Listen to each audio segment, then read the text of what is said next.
And so as we contemplate the phased rollout of face-to-face, and I want to underscore phased, we want to remind you of the steps taken to get to this point.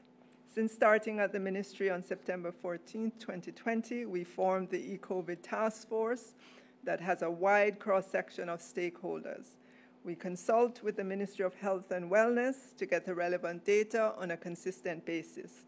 We partnered with Mona Geoinformatics to help us with the data and the building out of the various risk factors that impact our schools. We presented at the COVID Subcommittee of Cabinet. We've updated Parliament about the opening of schools and the 3 approaches that the ministry deployed, the tablet programs and all the elements of back to school. We've presented to Cabinet, and we continue to do additional consultation and data gathering to inform subsequent decisions.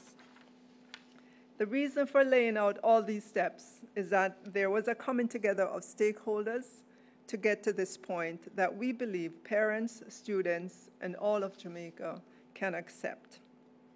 And so in terms of the face-to-face, we intend to allow for the phased resumption of face-to-face classes in some schools for the academic year 2020-2021. The phased resumption will be done in accordance with Order 14 of the Disaster Risk Management Act. Based on the proposal, the current approaches, which is the online, the audiovisual, and the learning kit, will continue to be available for all schools. For those schools not yet able to return to face-to-face teaching and learning, the ministry will be better able to intervene in a more deliberate way and channel resources to them so that in time they will be able to reopen for face-to-face engagement. Focus will be placed on phasing the reopening of schools for face-to-face teaching and learning based on there being active or not active COVID cases in the first instance, the total risk profile of the school and the community, and the approval from Ministry of Health and Wellness in terms of their physical inspections. As you well know, COVID-19 presents a fluid situation with circumstances likely to change at a moment's notice. Decisions related to the management of COVID-19 must be predicated on an objective test using data in collaboration with the Ministry of Health and Wellness, our teachers and principals on the ground, and our parents and our stakeholders. The ministry acknowledges that the reopening of schools for face-to-face engagement, especially in the case of high schools, presents the challenge of navigating the commute to and from school.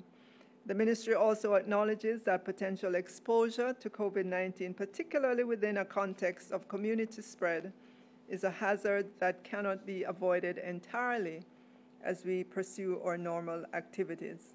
This reinforces the imperative of responsible action on the part of everyone. So I just want to take a few minutes to just walk you through the approach. And on the screen any moment now, you should see a spreadsheet with quite a bit of data.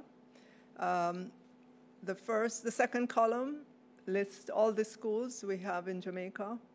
The next column would list the parish, then you have the community. In the purple would be the first column is the vulnerability score for the community, and that's data that we would have used from the Ministry of Health and Wellness. And that would be mapped into the vulnerability case. In the next kind of orange or pink column, peach, we keep track of the data coming out of the Ministry of Health and Wellness with regards to the active COVID cases. And if you move over to the green columns, you will see the total enrollment in schools, the capacity of schools, meaning when schools were built, how many students was the school built to hold versus the current enrollment. So it gives us an occupancy score, if you will. We looked at as well as internet availability in schools, whether or not they have it. We looked at the reliability of internet, and then we mapped that into a score. Additionally, we looked at the water situation in schools, because that's extremely important. So we were able to tell if the school has piped water, and if they do, are they subject to lock-off? Do they have tank? Do they have storage? And then all of that information was mapped into a composite. And then schools had to have the Ministry of Health inspections, so we ensure that that variable went in there first. Additionally, we looked at the distance traveled to school, and we do have data within the ministry that helps us to determine how many communities the students transit through to get to their school. That was also mapped into the risk score. And at the end of all of this data, we got the school composite, and we got a total risk kind of score for each school. So the data that we have tells us that there are 73 schools that have been assessed as being low risk based on the many variables. But in these 73 schools, there are 58,542 students, plus teachers, plus parents who would have to wake up and travel to school every morning. That's a lot of persons. And so, to be extra cautious, we will be starting with a subset of that. So we'll be doing an e-COVID face-to-face pilot of approximately 20% of the 73 schools, or some 17 schools in 9 parishes. And those would be 12 at the primary level and 5 at the secondary level. And the 9 parishes are Clarendon, Manchester, Portland, St. Anne, St. Elizabeth, St. James, Westmoreland, St. Thomas, and Trelawney. We will have the pilot for 2 weeks, starting on November 9 to the 20th.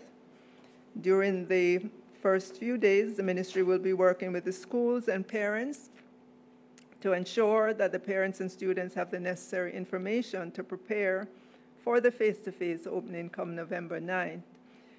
During that time, November 9 to 20, we will be assessing to determine how well this is working, whether schools are abiding by the protocols, and whether or not there are other emerging issues that we will need to take into consideration to inform future decisions.